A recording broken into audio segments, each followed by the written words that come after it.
Assalamu alaikum warahmatullahi wabarakatuh. To the dog of Zionist Israel, soon the world will find peace with your erasure from the map. Tayyip Erdogan के काफ़ी close उनका एक senior adviser है, उसने ये बात एक इजरायली पॉलिटिकल फिगर को कही थी जब उसने सोशल मीडिया पर यह पोस्ट किया, टुडे कतर टुमारो टर्की। ये उसने कब पोस्ट किया, जब इसराइल ने कतर पे दोहा में अटैक किया था, तो उसके बाद इस इजरायली बंदे ने ये पोस्ट की थी, जिसके जवाब में काफ़ी अनयूजुअल और रेयर और स्ट्रॉन्ग टोन के साथ इस टर्किश ऑफिशियल ने इस पॉलिटिकल फिगर को रिप्लाई दिया। तो आज इस वीडियो में हम यही जो इसराइल और टर्की में के बीच में मिडिल ईस्ट में एक राइवलरी चल रही है उसके ऊपर बात करेंगे। अच्छा, तो ये जो राइवलरी स्टार्ट हुई है, ये स्टार्ट कब से हुई है? ये तैयब अर्दोगान के राइज के बाद से स्टार्ट हुई है। अगर हम उससे पहले देखते हैं तो उससे पहले फर्स्ट मुस्लिम कंट्री जिसने इसराइल को रिकग्नाइज़ किया था 1949 में, वो तुर्की थी। इसी के साथ साथ 2002 में $700 मिलियन, उस टाइम पे $700 मिलियन टर्की ने दिए थे इसराइल को, ताकि वो टर्किश टैंक्स और फाइटर जेट्स हैं उनको अपग्रेड कर सकें। और ये बात वैलिड भी है क्योंकि इसराइल जो है वो स्टार्ट से ही टेक्नोलॉजी में काफ़ी आगे है। और अगर हम बात करें नोबेल प्राइज़ विनर्स की, तो पूरे जो 22 अरब कंट्रीज़ हैं उन सबको मिला लो और एक इसराइल को एक तरफ रखो, तो इसराइल के पास तब भी उन सबसे ज़्यादा नोबेल प्राइज़ विनर्स हैं। और ये वो कंट्री है जो कि 1949 में जो है वो इसको इस्टेब्लिश किया गया था वायलेंस के थ्रू। और दूसरी तरफ हमारा पाकिस्तान है। दोनों, एक 1949 में बनी है, दूसरा 1947 में बना है, लेकिन फिर भी नोबेल प्राइज़ विनर्स का जो एक बड़ा गैप है वो हम इन दोनों कंट्रीज़ में देख सकते हैं आराम से। तो ये एक ऐसी चीज़ है जिसको पाकिस्तान पे फोकस करना पड़ेगा इस चीज़ पे। और इसी के साथ साथ अगर हम मिलिट्री एक्सरसाइजेस की बात करें तो फ्रीक्वेंट मिलिट्री एक्सरसाइजेस जो हैं इन दोनों कंट्रीज़ के बीच में होती थी before the rise of Erdogan. तो तैयब अर्दोगान के राइज के बाद उसने खुलेआम इसराइल के ख़िलाफ़ बोलना शुरू कर दिया और जो कुछ वो फ़लस्तीनियों के साथ करता था तो उसने खुलेआम जो है इसकी मज़म्मत की। इसी के साथ साथ हमास जो है वो एक ऐसा ग्रुप है कि जो भी कंट्री हमास की सपोर्ट करती है, इसराइल जो है उसको अपना खुला दुश्मन समझता है, ठीक है। तो टर्की जो है उसने हमास को कोई टेररिस्ट ऑर्गेनाइजेशन वगैरह डिक्लेयर नहीं किया हुआ। और उल्टा ये कि अक्टूबर 2023 में तैयब अर्दोगान ने अपनी पार्लियामेंट के अंदर जो है, और काफ़ी पॉडकास्ट वगैरह भी तैयब अर्दोगान ने दी हुई हैं, उसके अंदर भी तैयब अर्दोगान ने ये कहा कि वो हमास को कोई टेररिस्ट ग्रुप नहीं समझता है बट एक लिबरेशन आर्मी समझता है जो कि फ़लस्तीन को जो है इंडिपेंडेंस दिलाने के लिए लड़ रही है, लेकिन वो कोई टेररिस्ट ग्रुप उसको नहीं समझता। ये बात अर्दोगान ने कही। और उसी के साथ साथ जुलाई 2023 में अर्दोगान ने इस्माइल हनिया जो हैं हमास के उस वक्त के पॉलिटिकल चीफ थे, उनको भी होस्ट किया टर्की के अंदर। और इसी के साथ साथ 2020 में इस्माइल हनिया को टर्किश सिटीज़न भी जो है वो दे दी गई थी। तो इससे आप अंदाज़ा लगा सकते हैं कि इसराइल जो है वो टर्की को किस आंख से देखता है after the rise of Erdogan, क्योंकि हमास की सिर्फ पॉलिटिकल लीडरशिप कतर के अंदर मौजूद थी और उसको अटैक करने के लिए, उसको ख़त्म करने के लिए इसराइल ने कतर पे अटैक कर दिया, जो कि अमेरिका का नॉन नेटो मेजर अलाय कंसिडर किया जाता है, उस पर अटैक कर दिया। तो टर्की एक ऐसी कंट्री जिसने पॉलिटिकल चीफ जो है, हमास का जो चीफ है, उसको 2020 में सिटीजनशिप दे दी है। तो उससे आप अंदाज़ा कर सकते हैं कि इसराइल जो है वो टर्की के बारे में क्या ख्याल रखता होगा। तो अभी जो हमने बात की थी वो स्पीचेस की गोलाबारी ये जो दो कंट्रीज़ एक दूसरे पर करती रहती हैं उन पर थी। अभी ज़रा बात करते हैं कि सीरिया में जो टर्की और इसराइल के बीच में राइवलरी चल रही है वो क्या है। तो हमें पता है कि सीरिया जो है वो अहमद अल-शरा या अहमद अल-जुलानी भी जिसे कहा जाता है, उसके राइज़ से पहले एक सिविल वॉर के अंदर था, जिसमें हमारे पास बशार अल-असद जो है उसको ईरान और रशिया फंड कर रहे थे, और दूसरी तरफ हयात तहरीर शाम, ये वही ग्रुप है जिसका लीडर अहमद अल-जुलानी है, उसको टर्की फंडिंग दे रहा था और कुछ और ग्रुप्स हैं उनको इसराइल फंडिंग कर रहा था। तो वो काफ़ी सारी ग्रुप्स हैं सीरिया के अंदर जिनको डिफरेंट कंट्रीज़ जो है वो फंड कर रही थी। तो हयात तहरीर शाम का ये बंदा जब पावर में आया, जैसे ही पावर में आया उसके बाद से इसराइल ने दमेस्कस में काफ़ी दफ़ा अटैक्स किए हैं सीरिया के ऊपर, ठीक है। तो उसकी एक रीज़न तो ये है कि इसराइल कोई यानी कि इस्लामिस्ट टाइप गवर्नमेंट नहीं चाहता है, और वो भी ऐसी गवर्नमेंट जिसको टर्की फंड कर रहा था और टर्की की सपोर्ट भी है उसके लिए। तैयब अर्दोगान ने मीटिंग भी काफ़ी सारी की हुई है अहमद अल-जुलानी के साथ। तो इसराइल जो है वो ऐसी कोई गवर्नमेंट नहीं लाना चाहता। एक बात तो ये ऑब्वियस है कि अहमद अल-शरा जो है वो एक फॉर्मर अल-कायदा का मेंबर है, और अमेरिका ने जो है इसके ऊपर हेड बाउंटी वगैरह भी रखी हुई थी, बट अभी वो हेड बाउंटी हटा दी है। और रिसेंटली ये जो UN जनरल असेंबली थी उसमें भी इस बंदे ने पार्टिसिपेट किया था, और इसी के साथ साथ मतलब बाकी कंट्री से भी इसका इंटरेक्शन है। तो अभी अमेरिका ने ऊपर से इसके हेड बाउंटी हटा दी है। उसकी रीजंस ऑब्वियसली अगर हटाई है तो कुछ अमेरिका के फेवर में पीछे रीज़न है ना, इसीलिए हटाई है। तो मे बी वो इसको इस तरह देखता है कि अच्छा ये रशिया की और ईरान की सीरिया के अंदर डिफीट है कि ये बंदा पावर में आ गया है और इसके ऊपर से हम हेड बाउंटी हटा के इसको कुछ फेवर्स दे रहे हैं, तो अच्छा ये हमारे ब्लॉक में आ जाएगा, ऐसा भी हो सकता है। लेकिन दूसरा ये कि अभी तक ये चीज़ इतनी प्रोमिनेंट हमें पता नहीं चल रही है, वो इसलिए क्योंकि अहमद अल-शरा जो है वो हर तरफ बनाने की जो है अभी तक कोशिश कर रहा है। और कल परसों ही ये अहमद अल-शरा की रशियन प्रेसिडेंट व्लादिमीर पुतिन के साथ भी मीटिंग हुई है। तो इसीलिए ये अभी तक काफ़ी क्लियर नहीं है कि इसके ऊपर से हेड बाउंड्री क्यों हटी है, लेकिन ऑब्वियसली अमेरिका को कोई ना कोई पीछे उसे क्या कहते हैं इंटरेस्ट होगा जिसकी वजह से इसके ऊपर से हेड बाउंड्री हटी है। लेकिन फिर भी इसराइल की अगर हम हिसाब से बात करें तो ये बंदा जो है ये एक फॉर्मर अलकायदा मेंबर था, तो ऐसा हो सकता है कि इसने पावर में आने के लिए, यानी कि ये एक स्ट्रेटजी के तौर पे इसको यूज़ कर सकता है कि यार इसने पावर में आने के लिए सारा ये गेम खेला है और अभी पावर में आने के बाद सीरिया को ये बिल्ड करेगा और जब सही तरह प्रॉपर पावर गेन कर लेगा तो उसके बाद अगेन फिर से इसराइल को जो है वो खुल्लम खुला सख्त तरीके से खिलाफ हो जाएगा और मे बी उसी तरह के अटैक्स वगैरह शुरू कर दे जैसे हूथीज़ जो हैं वो लेबनान के अंदर हैं या इस तरह की बाकी ईरान की प्रॉक्सीज़ हैं तो उनकी तरह ये एक्ट करना स्टार्ट हो जाए, ऐसी भी पॉसिबिलिटी है।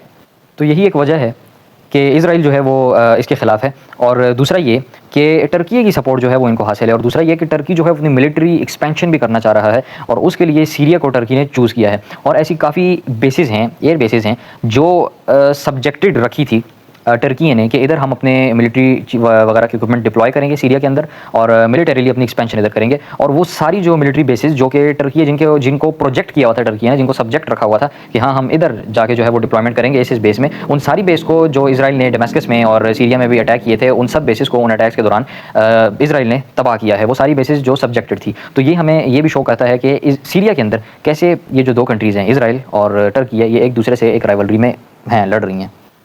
अच्छा, अभी सीरिया पर अटैक करने की जो रीज़न या रैशनल जो दिया है इसराइल ने, वो बड़ा मज़ेदार है।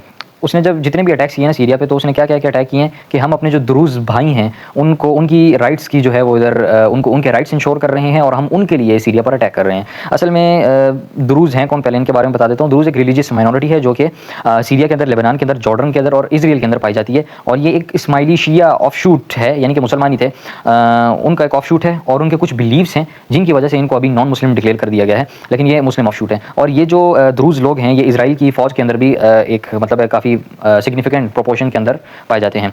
तो इन दुरूज़ जो सीरिया में दुरूज़ हैं उनके बीच में और उधर जो बेदुइन नोमैड अरब्स थे उनके बीच में लड़ाई शुरू हुई थी, सिविल वॉर शुरू हुई थी। तो उसमें क्या हुआ था कि पहले कुछ हफ्ते तक ये जंग चलती रही, कुछ दिनों तक इन दोनों के बीच में जंग, वैसे ऐसे नहीं कहो, लड़ाई चल रही थी दुरूज़ और बेदुइन अरब्स के बीच में। लेकिन उस वक्त तक इसराइल ने अटैक नहीं किया अरब्स पर, बेदुइन अरब्स पर, ये कह के कि हम अपने दुरूज़ भाइयों की मदद करने आए हैं। लेकिन जैसे ही डमस्कस की तरफ से, यानी कि अहमद अल-शरा की जो फोर्सेस थी, उन्होंने इंटरवीन किया और लड़ाई रोकने की कोशिश की, तो एग्जैक्टली उसी टाइम इसराइल ने जो है वो हमला करना स्टार्ट कर दिया डमस्कस पर और उनकी जो सीरिया की जो ये फोर्सेस हैं उन पर, ये कह के कि हम जो है वो अपने दुरूज़ बहन भाइयों की मदद कर रहे हैं। बल्कि बात असल में ये नहीं थी, बात असल में ये थी कि इसराइल जो है वो चाहता है कि कंटिन्यूसली उधर एक सिविल वॉर छिड़ी रहे सीरिया के अंदर, ताकि अहमद अल-शरा टाइप का कोई बंदा जो है वो पावर में ना रह सके।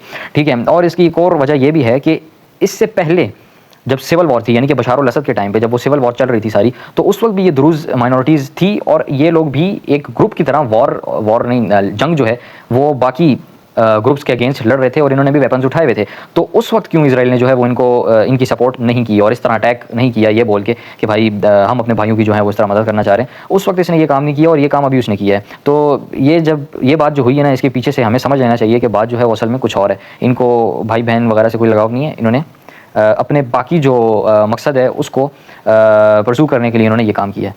अच्छा, तो अभी एक और चीज़ जो कि डिस्कस की जाती है उस पर आ जाते हैं वॉर के बारे में। क्या इन दोनों कंट्रीज़ के बीच में कोई वॉर हो सकती है इसराइल और तुर्की के बीच में?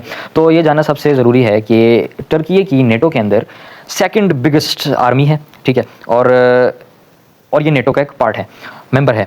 दूसरी बात यह है कि अगर इसराइल तुर्की पर अटैक कर भी देता है तो बाकी जो कंट्रीज़ हैं नेटो का पार्ट जो हैं वो इतनी ज़्यादा सपोर्टिव ना हो इसराइल की तरफ, तुर्की की तरफ। वो इसीलिए क्योंकि तुर्की ने अर्दोगान के राइज के बाद काफ़ी एक उसे क्या कहते हैं जो मतलब पोलराइजिंग एक नैरेटिव रखा है अगेंस्ट इसराइल।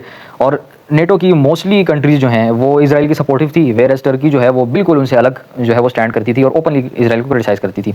तो इसीलिए ये जो सारी कंट्रीज़ हैं ये तुर्की और इसराइल की जंग में इतनी ज़्यादा सपोर्टिव ना हो तुर्की की तरफ। उसकी एक रीज़न जो काउंटर आर्गूमेंट के तौर पे प्रेजेंट किया जाता है वो ये है कि भाई यूके ने फ़लस्तीन को रिकॉग्नाइज़ कर लिया, जर्मनी और फ्रांस ये कंट्रीज़ भी जो हैं ये भी मतलब फ़लस्तीन को रिकॉग्नाइज़ करने की बातें वगैरह कर रही हैं और मतलब ये फ़लस्तीन के बहुत क्लोज़ आ गई हैं। तो इसीलिए ये सारे जो हैं वो किसी जंग की सूरत में तुर्की की मदद करेंगे। तो उसका मैं कहता हूँ कि यार जो मैं समझता हूँ ये सिर्फ एक फेस सेविंग के तौर पर ये कर रहे हैं, ठीक है, क्योंकि अगर इन्होंने अभी जो इन्होंने रिकॉग्नाइज़ किया फ़लस्तीन को, ये कुछ टाइम पहले ही मेरे ख्याल से 1 महीना हुआ है कि जब इन्होंने रिकॉग्नाइज़ किया है यूके ने फ़लस्तीन को, तो उससे पहले ऑलमोस्ट 5 या 6 महीने पहले ही ईरान और इजराइल के बीच में जंग हुई थी, 12 दिन की जंग, ठीक है।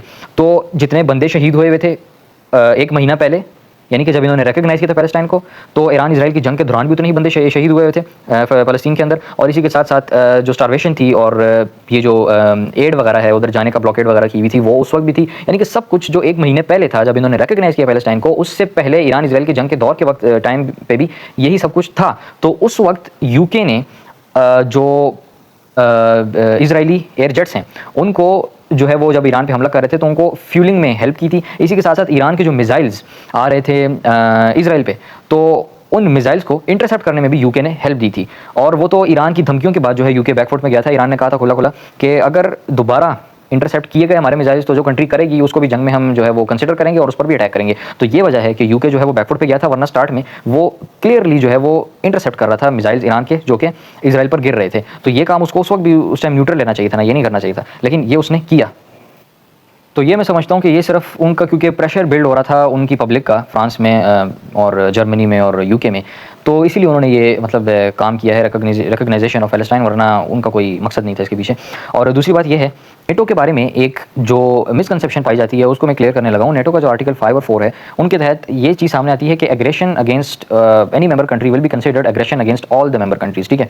तो इसका लाजमी ये मतलब नहीं है कि किसी एक कंट्री पे अटैक होगा तो नेटो की सारी कंट्रीज़ जो हैं वो अपने सोल्जर्स जो हैं उस कंट्री को दे देंगी डिफेंस के लिए और अपने जेट्स वगैरह उधर भेजेंगी ताकि वो दूसरी कंट्री पर अटैक करे जिसने नेटो के खिलाफ एग्रेशन किया। ऐसा नहीं है। इसका ये मतलब भी हो, इसका मतलब ये चीज़ भी बाकी मेंबर कंट्रीज़ कर सकती हैं कि सारी कंट्रीज़ मिल के यूरोपियन यूनियन के थ्रू, यूएन के थ्रू जो एग्रेसिव कंट्री है उस पर सैंक्शंस लगा दे या वेपन्स जो है ना वो उनको सेल करे, ठीक है। ऐसे काम हो सकते हैं। लेकिन ये जो आर्मी भेजने वाला काम है और इसी के साथ साथ फ्री में वेपन्स दे देने वाला काम है, ये एक ऐसी चीज़ें हैं जो कि डेमोक्रेटिक कंट्रीज़ में उनको अपनी पार्लियामेंट से ये चीज़ इनकी इजाज़त लेनी पड़ती है अगर उन्होंने ये काम करना है, ठीक है। तो डेमोक्रेसी कंट्रीज़ में इतना आसान नहीं होता। तो इसीलिए इसका लाजमी मतलब नहीं है कि यार नेटो का पार्ट है तुर्की है तो इसीलिए अगर तुर्की पे हमला होगा सारी कंट्रीज़ जो है वो आके तुर्की की मतलब डिफेंस में आ जाएंगी। नहीं, ऐसा नहीं है। ये एक आर्टिकल 5 की मिसअंडरस्टैंडिंग है। दूसरा ये है कि जो मैं समझता हूँ वो ये है कि इजराइल टर्की पे और टर्की इजराइल पे कभी जो है वो हमला नहीं करेगा। टर्की तो ऑब्वियसली नहीं करेगा, उसको काफ़ी ऑब्वियस है। लेकिन इजराइल जो है वो एक उसे क्या कहते हैं ना, पागल डॉग जो है, कुत्ता मैं बोलना नहीं चाह रहा हूँ, पागल डॉग की तरह जो कि देखता नहीं है किसी को भी जो है वो जाके काट देता है, उसकी तरह इजराइल ने एक हफ्ते के अंदर 7 डिफरेंट कंट्रीज़ पर अटैक किया है। तो इसीलिए लोग एनालिस्ट वगैरह ये कह रहे थे कि यार शायद ये तुर्की पे भी कर दे अटैक। तो उसके हवाले से मैं समझता हूँ कि नहीं, ऐसा नहीं होने वाला है और हुआ भी नहीं है, काफ़ी टाइम हो गया। अभी तो सीज़ फायर ट्रम्प की 20 पॉइंट डील भी आ गई है। तो वो इसलिए क्योंकि टर्की की जीएफपी रैंकिंग अगर हम देखें तो वो 9th है, लेकिन इजराइल की 15th है। तो 1v1 बैटल में जो है वो इजराइल के लिए काफ़ी ज़्यादा मुश्किल होगा टर्की को हराना। लेकिन इसमें हाँ और बाकी भी काफ़ी चीज़ें आ सकती हैं, जैसे कि एक्सपीरियंस वो काफ़ी इंपॉर्टेंट है। और ये जो रैंकिंग होती है ना, ये टोटली लॉजिस्टिक्स और उसे क्या कहते हैं वेपन इक्विपमेंट वगैरह, मिलिट्री इक्विपमेंट वगैरह, उसकी बेसिस पे ये जीएफपी रैंकिंग दी जाती है। लेकिन हमें पता है जंगे जीतने के लिए सिर्फ टेक्नोलॉजी वगैरह इंपॉर्टेंट नहीं है, ठीक है। वो इसलिए क्योंकि हमने रिसेंटली पाकिस्तान इंडिया की जो जंग है उसमें भी देखा कि राफेल जो उड़ाए थे वो उड़ाए इंडिया ने थे, लेकिन गिराए किसने थे, वो पाकिस्तान ने गिराए थे। और रीज़न यही है कि पाकिस्तानी पायलट्स जो हैं वो काफ़ी ज़्यादा स्किल्ड हैं कंपेयर टू इंडियन पायलट्स। और उन्होंने हमेशा जितनी भी हिस्ट्री हमारे पास पड़ी हुई है इंडिया पाकिस्तान वॉर्स की, डॉग फाइट्स जितनी भी हुई हैं पाकिस्तान और इंडिया के बीच में, तो वो हमेशा पाकिस्तान ने डोमिनेट की हैं। और इसी के अलावा अगर हम और भी एग्जांपल्स उठाएं हिस्ट्री से तो हमें यही पता चलता है कि वर्ल्ड वॉर 1 के दौरान टैंक्स जो इन्वेंट किए थे वो ब्रिटेन ने इन्वेंट किए थे, लेकिन वर्ल्ड वॉर 2 में हिटलर ने उनका जिस तरीके से इस्तेमाल किया था, तो वो जो स्ट्रेटजी थी ना हिटलर की, उसने नाक में दम कर दिया था उसके सारे जो अपोनेंट्स थे। तो वो खुद भी हैरान हो गए थे कि भाई ये कैसे यूज़ कर रहा है, बड़ी ज़बरदस्त तरीके से जो है वो टैंक्स को यूज़ कर रहा है। तो सिर्फ टेक्नोलॉजी इंपॉर्टेंट नहीं है, स्ट्रेटजी भी इंपॉर्टेंट होती है। और ऑब्वियसली जो कंट्री जितनी ज़्यादा जंगों में उसका एक्सपीरियंस है वो उतनी ज़्यादा बेटर स्ट्रेटजी डेवलप कर सकती है। तो तुर्की की बात करें, उसकी after the fall of Ottoman Empire as such कोई बड़ी जंगें हुई नहीं है, ठीक है। लेकिन इसराइल की बात करें तो उसने काफ़ी सारी जंगें लड़ी, इंक्लूडिंग जो अरब कंट्रीज़ के साथ लड़ी थी 6 डे वॉर। और उसके अलावा भी अभी हम देख रहे हैं कि यार इधर उधर हर कंट्री पे उसने अटैक किया हुआ है। ईरान के साथ रिसेंटली अभी उसने जंग लड़ी है। तो इसराइल का जो है इस हवाले से काफ़ी ज़्यादा एक्सपीरियंस हो गया है। तो मे बी हम कह सकते हैं कि ये जो इसराइल का इतना ज़्यादा एक्सपीरियंस है वो इसराइल की जो रैंकिंग है उसको 15 से ऊपर कर सकता है। तो इसीलिए अगर तुर्की है और इसराइल की लड़ाई होगी भी, जंग होगी भी, तो वो टक्कर की होगी।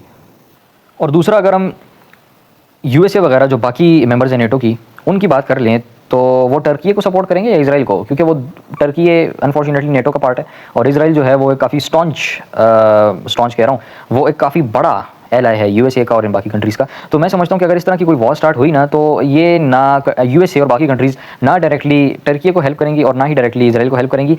ये कंट्रीज़ काफ़ी ज़्यादा एक्टिव हो जाएंगी सीज़ फायर करवाने में, ठीक है, ये सीज़ फायर को रीच करने में काफ़ी ज़्यादा एक्टिव हो जाएंगी, ये मैं समझता हूँ। तो ये था आज की वीडियो में जो मैंने डिस्कस करना था अबाउट इसराइल और टर्की की रिवल्री। सो नेक्स्ट वीडियो तक के लिए अल्लाह हाफ़िज़, टाटा एंड बाय बाय।